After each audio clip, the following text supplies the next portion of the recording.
Good morning. Today is Tuesday, July 30th, 2024.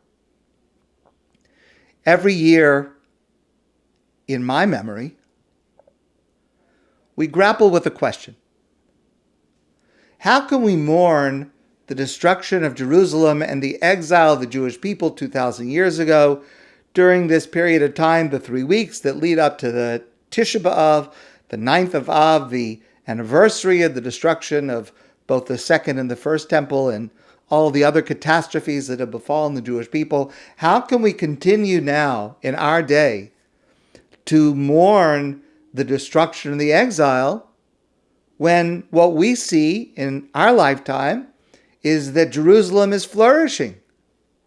Among Jerusalem's biggest problems today is too much traffic.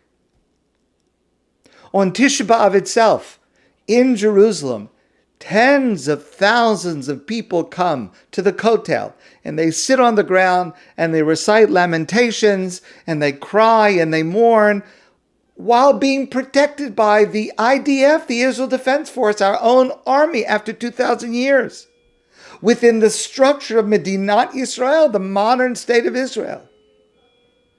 Isn't it enough mourning? Haven't we more than survived? We flourished. In past years, we have asked this question, and I have shared several approaches to this question. Sadly, nobody is asking this question this year.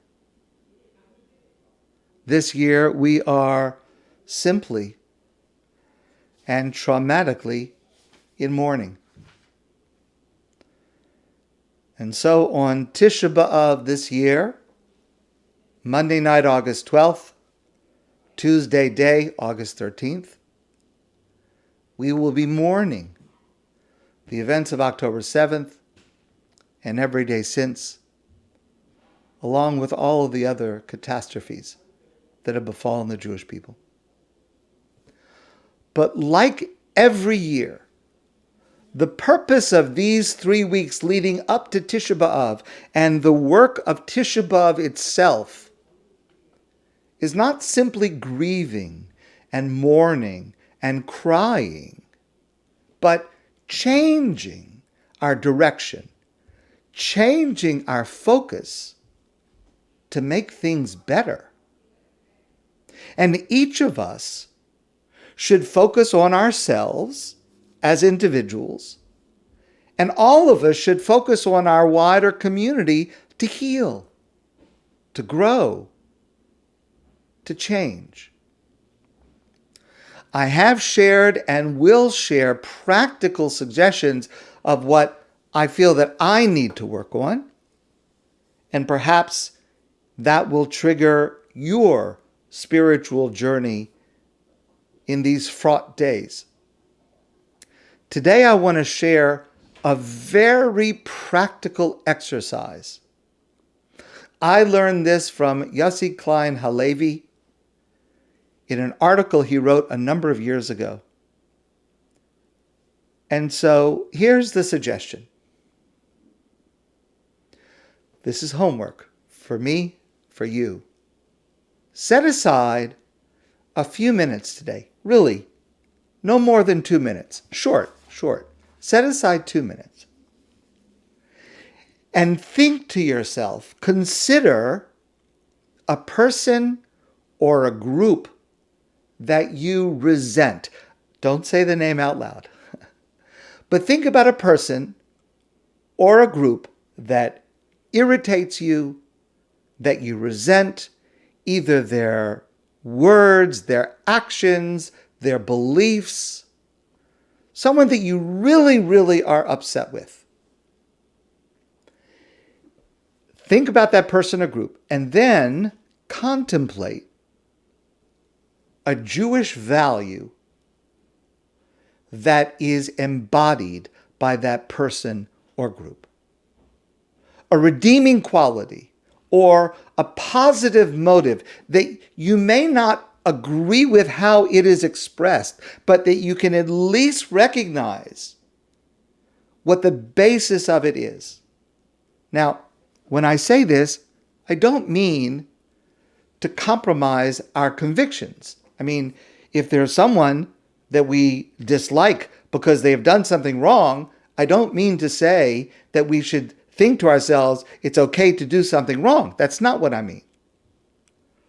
But so often in our real lives, there are people, there are groups that we look down upon, that bother us, and if we would look for it, we could find a certain measure of good in what's driving them, a certain gratitude for that person or that group, even if one area there is a failing, but maybe there's another area in which there is something exemplary.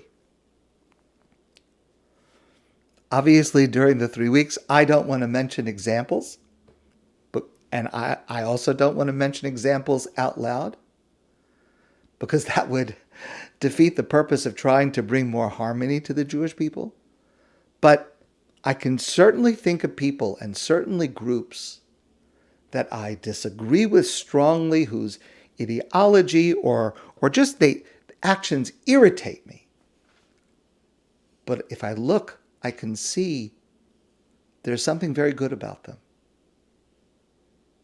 And I think, and this is Halevi's suggestion, I think it's really true that if we would look at those we oppose, at those who bother us, if we would look for ways in which they too are worthy of the Jewish story, I think we would find something. And I think that would really bring about a change in attitude that would bring about changes in action. And my suggestion is take no more than 2 minutes and repeat as needed over these days leading up to and including Tisha B'Av.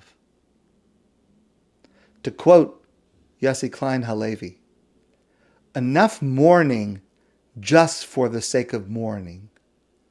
Let us turn the 3 weeks into a time of Jewish healing.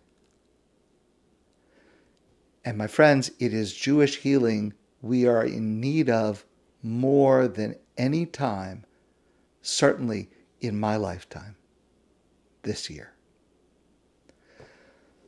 My friends, I wish you a great day, and I look forward to seeing you soon in person.